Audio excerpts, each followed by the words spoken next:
students, welcome to the classes of Ray Academy. Today we are studying financial statements of sole proprietorship. इसमें हम पढ़ रहे हैं classification of assets. Assets का classification. Assets in the balance sheet are divided into two parts. दो part. एक part होता है एसेट, दूसरा होता है लाइबिलिटी. पहला पार्ट होता है fixed asset. Fixed assets are those assets purchased for long term use. लंबा यूज के लिए होता है. Are not purchase for resale. उसको हम खरीद के बेचते नहीं है. जैसे हमने लैंड खरीदा, बेचता नहीं है, उसको यूज करते हैं. हमने बिल्डिंग खरीदा, इसको यूज करा. फर्नीचर खरीदा, यूज करा है. बट ये फर्नीचर के दुकानदार के लिए फर्नीचर स्टॉक होता है. बट एक बुक स्टोर सेलर के लिए फर्नीचर तो एसेट होता है. दे मे बी टैंजिबल और इंटैंजिबल. एसेट दो टाइप का होता है, एक तो टैंजिबल और दूसरा इंटैंजिबल. मैं समझाता हूँ टैंजिबल क्या होता है. Tangible asset, fixed assets are those fixed assets which have physical existence. देख सकते हैं, छू सकते हैं, फील कर सकते हैं. assets that can be seen, जिसको देख सकते हैं और टच कर सकते हैं, वो होता है tangible asset. Examples are land, building, machinery, furniture, computer etcetera. ये सब होता है. Then fixed assets are the assets purchased. Fixed assets are the assets purchased for long term use in the business. बहुत दिन के लिए, more than a year use होता है. Fixed assets may be tangible assets. Example given physical existence or intangible asset.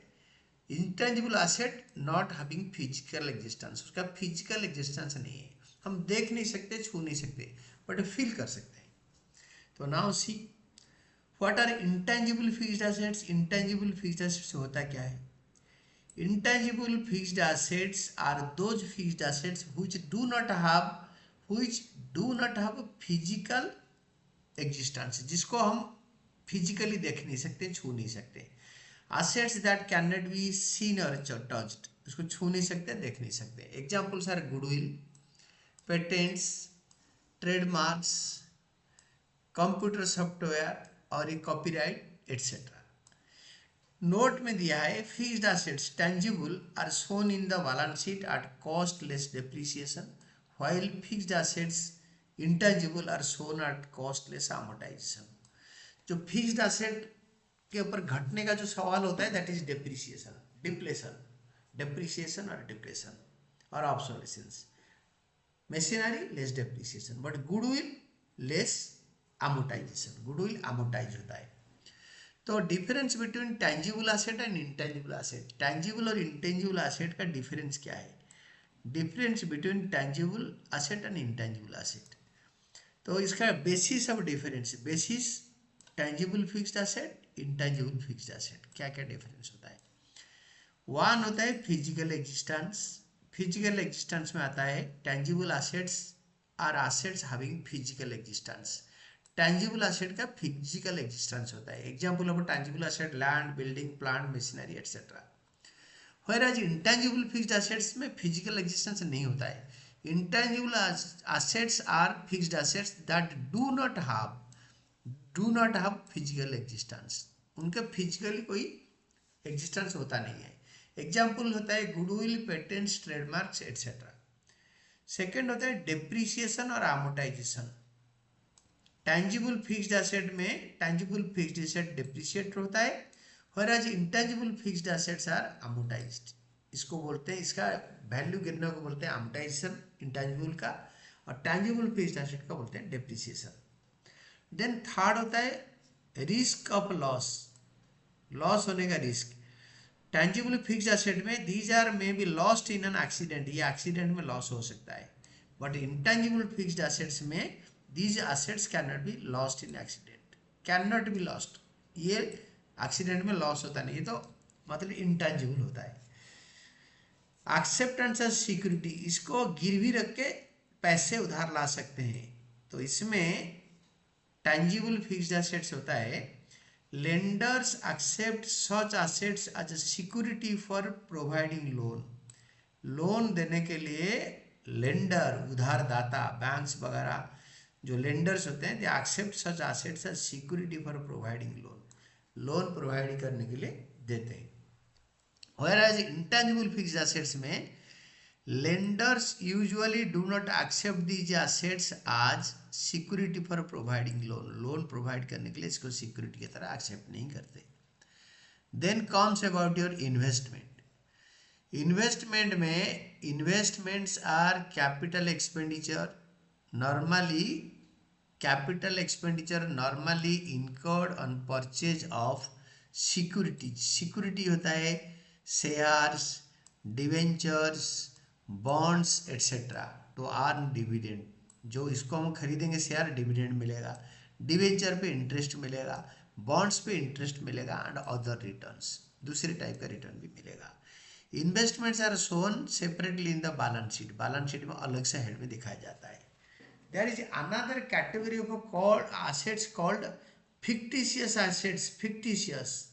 Fixed asset में दो type का होता है, tangible fixed asset, intangible fixed asset. Then comes your fictitious asset. In the real sense these are losses yet to be written off. ये loss को हम अभी तक राइट ऑफ नहीं कराए। Example of a fictitious assets are advertisement suspense account, profit and loss account, debit balance, etc. Then current asset. Current asset क्या है? Current assets are those assets which are held for resale or for converting into cash at the earliest or are in the form of a cash. Current asset होता है जो asset को हमने रखा है, इसको जितने जल्दी हो सके कैश में कन्वर्ट कर दें या बैंक में कन्वर्ट कर दें। हमने स्टॉक खरीदा, डेटर को उधार भेज दिया, डेटर आ गया, डेटर को पैसा मांगा, डेटर चेक दे दिया, बैंक में चेक जमा करा, बैंक में बैलेंस आ गया, हम बैंक से पैसे निकाल के लाए, कैश हो गया, फिर स्टॉक खरीदे। An enterprise earns profit by selling the assets, मतलब स्टॉक बेच के प्रॉफिट कमाता है। Example are stock, debtor, bank balance, cash in hand etcetera and may change from time to time. एक साल के अंदर यूजुअली चेंज हो जाता है। These assets are temporary in nature and may change from time to time. ये temporary stock cash में convert हो जाता है, कैश अगेन स्टॉक में हो जाता है, फिर स्टॉक डेटर में चेंज हो जाता है, like this. These are sometimes referred to as a floating or circulating asset. ये one marker क्वेश्चन के लिए इम्पोर्टेंट है। Current assets sometimes may be referred as floating or circulating assets. Floating assets और circulating assets एक marker question के लिए important है।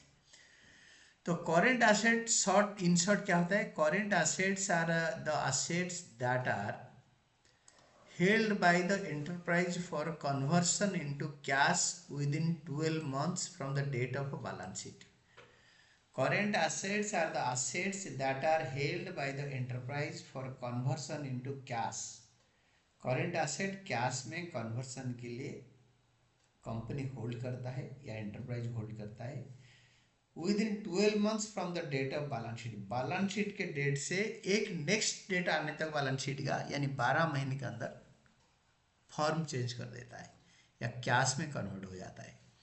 Difference between fixed assets and current assets, ये दोनों में डिफरेंस क्या है? बेसिस होता है nature of a fixed asset is these are long term resources of business. Fixed asset long term resources होता है बिजनेस का, whereas current assets are short term resources of a business का short term resources है। एक साल के अंदर को, एक साल के विदिन वाले एसेट्स को, रिसोर्स को बोलते हैं शॉर्ट टर्म एसेट, एक साल से ज़्यादा को बोलते हैं फिक्स्ड एसेट। देन सेकंड होता है पर्पस ऑफ होल्डिंग। उसको होल्ड करने का पर्पस क्या है? Purpose of holding. तो फिक्स्ड एसेट में these assets are held to be used in operating the business and to earn profits. These assets are held to be used. ये asset हम क्यों हेल्ड करते हैं? To be used in operating the business, operating the business to earn profit. Business को operate करने के लिए और प्रॉफिट कमाने के लिए ये एसेट्स को हम हेल्ड करते हैं। करेंट एसेट्स में क्या होता है? These assets are realised in cash. Realised in cash और consumed in business operations. Raw material को बिजनेस में कंज्यूम कर देते हैं, पेट्रोल को यूज कर लेते हैं, इलेक्ट्रिसिटी को कंज्यूम कर लेते हैं, ये करेंट एसेट से होता है। सोर्सेस ऑफ फाइनेंस, कहाँ से पैसा आता है इसको खरीदने के लिए। Fixed asset, these assets are purchased by using long term funds of the business. Business का लॉन्ग टर्म लोन कैपिटल इसको यूज करके खरीदते हैं। करेंट एसेट खरीदने के लिए पैसे कहाँ से आता है। These assets are purchased using short term funds. Short term funds of the business, cash मतलब जैसे बैंक ओवरड्राफ्ट, कैश क्रेडिट, इस टाइप का यूज करके या बैंक बैलेंस यूज करके खरीदते हैं। Then subject to change, change होने का क्या प्रोबेबिलिटी है। Fixed assets, these assets are usually do not change their form. ये अपना लैंड अपना फॉर्म बदलता नहीं है। जैसे फर्नीचर अपना फॉर्म यूजुअली 1 साल के अंदर बदलता नहीं है। तो करेंट एसेट्स में these are usually change their form, वो अपना फिजिकल एग्जिस्टेंस चेंज कर देते हैं, स्टॉक कैश में कन्वर्ट हो जाता है बेचने में। Profit on sale, fixed assets में profit on sale of fixed asset is capital profit. Fixed asset land building plant machinery बेच के जो प्रॉफिट होता है उसको बोलते हैं कैपिटल प्रॉफिट। बिजनेस का नॉर्मल यूजुअल प्रॉफिट नहीं होता, बट करेंट एसेट बेचने पे profit on sale of these assets is revenue profit, ये रेवेन्यू प्रॉफिट होता है। Then comes classification of your liabilities. Liabilities का क्लासिफिकेशन में होता है, liabilities are shown in the balance sheet on left hand side, they may be divided into as follows. इनका division कैसे होता है ना, non current liabilities and current liabilities, दो टाइप का मेन डिवीजन, हम एक एक करके डिस्कस करेंगे। तो इसमें non current liabilities, these liabilities are those liabilities which are not payable by the business within a period of 1 year. 1 साल के अंदर जो लाइबिलिटी हम पे नहीं करेंगे वो लॉन्ग टर्म लाइबिलिटी होता है। From the end of the financial year, जिस दिन बैलेंस शीट बनेगा उसी दिन से 1 साल के अंदर ये लाइबिलिटी पे नहीं करना है। पे ना करने में भी चलेगा, अगर हम कर सकते हैं, अगर यूजुअली नहीं करते हैं। They may include long term loans, bank loans, long term borrowings और debentures used etc. Funds from this source A used for purchasing fixed assets। हम लॉन्ग टर्म फंड्स लेकर बैंक से मॉर्गेज लोन लेकर हम क्या करते हैं ना, फिक्स्ड एसेट खरीदते हैं, जैसे land and building, plant and machinery, ये सब खरीदते हैं। Non current liabilities are the liabilities payable after 12 months from the date of balance sheet, after 12 months। Usually long term liability को 12 महीने के बाद पे करते हैं। Then comes current liabilities. Current liability क्या होता है, current liabilities, these liabilities are payable by the business within a period of 1 year, with in a period of 1 year from the end of the year. साल के and में 1 साल के अंदर इसको पे करना होता है। Examples are creditors, outstanding expenses, bank overdraft etcetera. ये होता है करेंट लाइबिलिटी, मतलब 12 महीने के अंदर यूजुअली पे कर देते हैं। Current liabilities are the liabilities payable within 12 months from the date of balance sheet. जिस दिन बैलेंस शीट बनता है उसी दिन से यूजुअली नेक्स्ट बैलेंस शीट बनाने तक ये पे हो जाता है और नया लोन ले लेते हैं या नया उधारी ले लेते हैं। There comes capital, owners capital, मालिक का पैसा, owners capital. The amount owing to the proprietors as capital is a separate category of liability। ये एक अलग टाइप का लाइबिलिटी है, मालिक का पैसा लगाया हुआ है बिजनेस में। This includes undistributed profit and reserves besides capital। Capital के अलावा जो प्रॉफिट ओनर नहीं लिया है, अनडिस्ट्रीब्यूटेड है, और जो रिजर्व के तौर पे बिजनेस में रखा है, ये तीनों को मिला के होता है capital. It is equal to net asset से लाइबिलिटीज माइनस करने में जो आता है उसका डिफरेंस को बोलते हैं capital. It is equal to the net assets of the business is, for example, that is difference between assets and liabilities. Assets से लाइबिलिटी को माइनस करने में जो आएगा उसको बोलते हैं capital. Then comes your contingent liabilities. Contingent liability क्या होता है, Contingent liabilities. Contingent liability is a liability that becomes payable on happening of an event in future which is not in the control of the enterprise. Contingent liability वो होता है, it is a liability that becomes payable, वो पे करना होता है on happening of an event in future which is not in the control of the enterprise, जो कि enterprise के कंट्रोल में नहीं है. हो सकता है फ्यूचर में वो उधारी को चुकाना पड़ जाए. In case the event does not happen, वो इवेंट होता नहीं, अमाउंट इज नॉट पेबल, अगर वो इवेंट नहीं होता है तो वो अमाउंट देना नहीं पड़ता, उधारी देना नहीं पड़ता. Such liabilities are not accounted and are not shown in the balance sheet. वो बैलेंस शीट में नॉट शोन, दिखाई नहीं जाता बैलेंस शीट में. They are disclosed as a note to account. Note example of contingent liabilities are, ये contingent liability अलग से note बनाकर दिखाते हैं. लाइबिलिटीज क्या होता है ना. फर्स्ट होता है liabilities in respect of cheques और bill invoice discounted. Liabilities in respect of cheques और bill invoice discounted. Liabilities in respect of cheques, cheque के रेस्पेक्ट में जो लाइबिलिटी होता है, बिल और इनवॉइस जो होता है वो होता है. If the firm has discounted cheques और invoices, the primary liability will be that of the drawee. वो ड्रॉई का वो लाइबिलिटी होगा. If the drawee does not pay, it becomes liability of the firm. यानी हमें किसी ने बिल दिया था, वो हमारे लिए बिल्स रिसीवेबल है, हम उसको बैंक में लेकर एनकैश करके, गिरवी रख के एनकैश करके पैसे लाया, तो bank will present that bills receivable to the original drawee, जिसने बिल ड्रॉ किया था, जिसने बिल एक्सेप्ट किया था. तो वो बंदा अगर पे नहीं करा तो बैंक हमारे ऊपर उसका लाइबिलिटी फिक्स करेगा, हमें बैंक को पे करना पड़ेगा. दैट इज चेक और बिल हम endorsed a mortgaged in the bank or encashed in the bank and dishonored. Then guarantee for loan, हम लोन के लिए गारंटी लिए थे, उस केस में क्या होगा. गारंटी फॉर लोन वो किसका लाइबिलिटी, वो कॉन्टीजेंट लाइबिलिटी कैसे होता है. उस केस में if the firm has stood security for a loan, stood surety for a loan, कोई लोन के लिए फार्म ने गारंटर बन गया, it will be liable to pay the amount if both person does not meet his obligation. If the other person does not meet his obligation, जो दूसरा बंदा है वो लोन चुकाए नहीं तो आपको बैंक को पे करना पड़ेगा. डिस्प्यूटेड क्लेम्स, कोई केस कर दिया आपके नाम पे, अगर वो जीत गया तो आपको पे करना पड़ेगा. If some other party has lost a claim against the firm will be liable to pay if the claimant succeeds. जो क्लेम कर रहे हैं वो जीत गया और वो सक्सीड कर गया तो फार्म को पैसे देना पड़ेगा. Difference between profit and loss account and balance sheet. Balance sheet और प्रॉफिट एंड लॉस अकाउंट का डिफरेंस क्या होता है. Difference between profit and loss account and balance sheet. तो difference between profit and loss account and balance sheet basis होता है nature. तो profit and loss account का नेचर क्या होता है, it is an account, nominal nature, and balance sheet is a statement. और period कितने दिन के लिए बनता है, it is prepared for an accounting year and balance sheet is prepared at the last date of the accounting period. एक दिन में एक डेट पे बनता है, डे पे, 31 मार्च या 31 दिसंबर या 30 जून.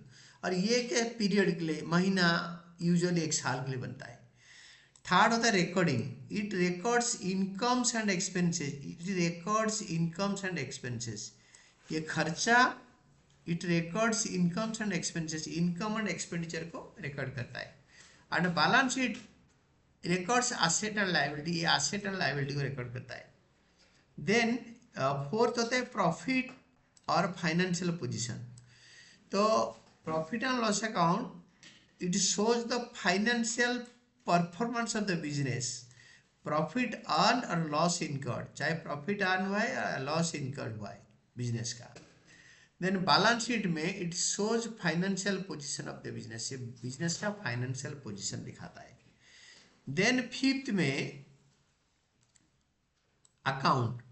Accounts that are transfer to profit and loss account are closed. जो आइटम्स, जो accounts profit and loss account यानी trading account profit and loss account को ट्रांसफर हो जाते हैं, वो क्लोज हो जाता है. Whereas accounts that are transfer to balance sheet are not closed but carried forward to the next year, आगे वाले साल के लिए लिया जाता है. Then balance. Balance of this account is transferred to the capital account in the balance sheet. Profit and loss account का balance का प्रॉफिट हो लॉस हो वो बैलेंस शीट के कैपिटल अकाउंट को ट्रांसफर होता है.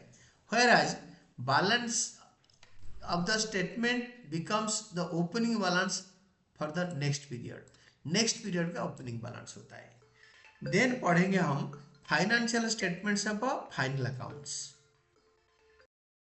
इसमें फाइनेंशियल स्टेटमेंट्स और फाइनल अकाउंट्स क्या होता है. एक इसको आइदर फाइनल अकाउंट्स बोलेंगे नहीं तो फाइनेंशियल स्टेटमेंट्स बोलेंगे. Trading account, profit and loss account and balance sheet are collectively named as collectively termed as financial statements or final accounts. ये तीनों को मिला के बोलते हैं. At this stage, let us recapitulate the points discussed with respect to preparing final accounts. Point है हम सब एक बार इकट्ठे रिकैपुलेट कर लेते हैं.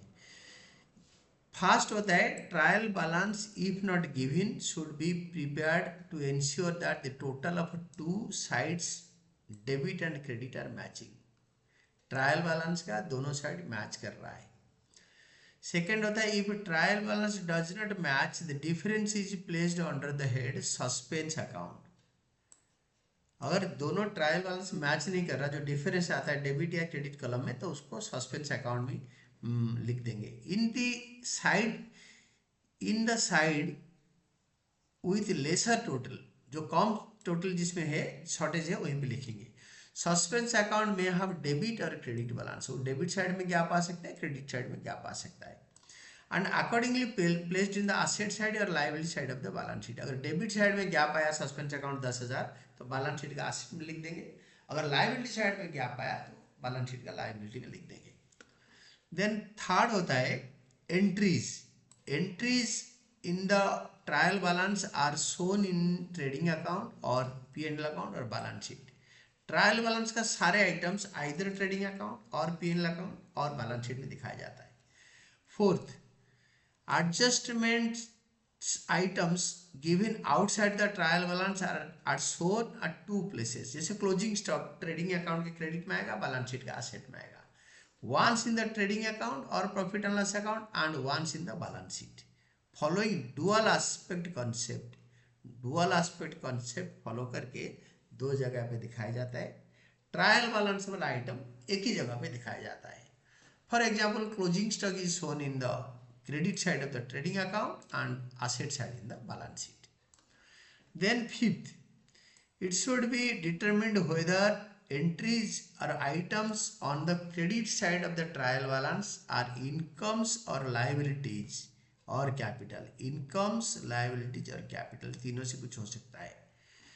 Revenues are transferred to the credit of trading account while non-operating or indirect incomes are transferred to the credit of a profit and loss account. Credit of profit and loss account का credit में दिखाया जाता है. Liabilities are shown in the balance sheet. Liabilities are shown in the liability side of the balance sheet. Liabilities are shown in the liability side of the balance sheet. Balance sheet का liability side में liabilities दिखाया जाता है. Then sixth, it should be determined whether entries items on the debit side of the trial balance are direct examples or indirect direct expenses. Trial balance का debit side में direct expenses और indirect expenses और assets होता है. Trial balance का debit column है. and direct expenses are transferred to debit side of a trading account. Indirect expenses are transferred to profit and loss accounts debit side, while assets are shown on the asset side of the balance sheet and vice versa.